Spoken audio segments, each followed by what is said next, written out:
Hello दोस्तों, कैसे हो आप सभी। स्वागत है आपका अपने यूट्यूब चैनल पर।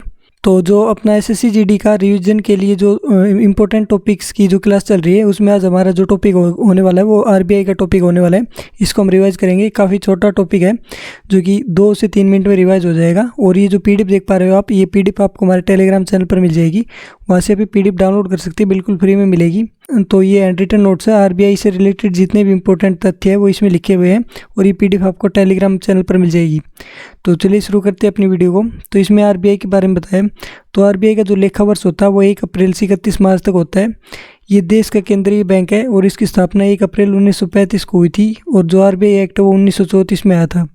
जो समिति इसके लिए बनी थी वो रॉयल कमीशन थी, जिसे कि यंग हिल्टन कमीशन और शाही आयोग भी कहते हैं। ये एक सांविधिक संस्था है और जब ये बना था तब इसकी पूंजी 5 करोड़ रुपए थी। इसका मुख्यालय 1935 से 37 तक कलकत्ता में था और 1937 से बदलकर मुंबई में कर दिया गया था।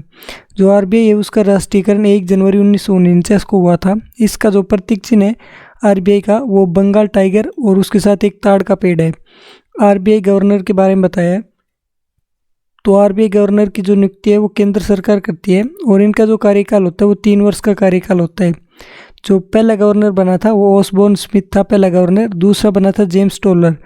तीसरा जो गवर्नर बना था वो सीडी देशमुख थे और ये पहले भारतीय गवर्नर थे। और इन्हीं के समय पर जो आरबीआई है उसका राष्ट्रीयकरण किया गया था।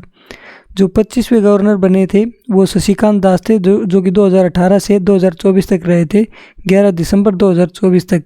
और जो 26वें अभी हाल में जो आरबीआई गवर्नर बने हैं वो संजय मल्होत्रा बने हैं, जो कि 11 दिसंबर 2024 से बने हैं। आरबीआई के कार्यों के बारे में बताया तो ये केंद्रीय बैंक के रूप में कार्य करता है। तो उसमें जो नई मुद्रा वो आरबीआई इशू कर सकता है। जो नई मुद्रा है वो खाली आरबीआई इशू कर सकता है। पूरे देश में आरबीआई के सिवाय कोई भी नई मुद्रा इशू नहीं कर सकता।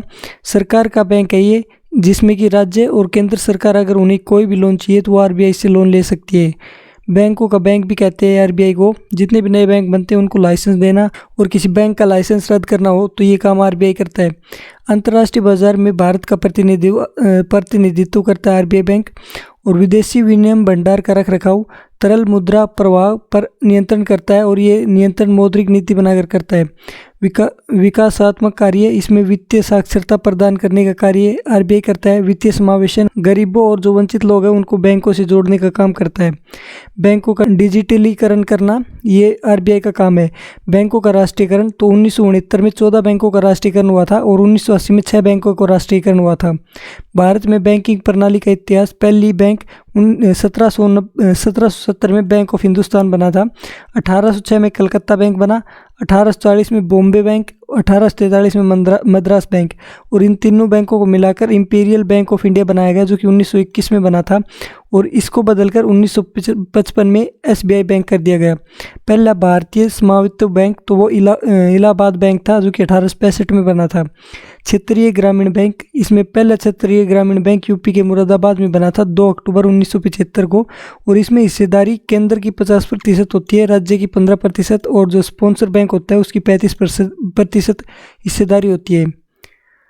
तो ये आज का टॉपिक था जो आरबीआई से रिलेटेड था, वो मैंने आपको कंप्लीट रिवाइज करवा दिया है। और ये पीडीएफ आपको हमारे टेलीग्राम चैनल पर मिल जाएगी। वहाँ से आप पीडीएफ डाउनलोड कर सकते हैं, बिल्कुल फ्री में मिलेगी।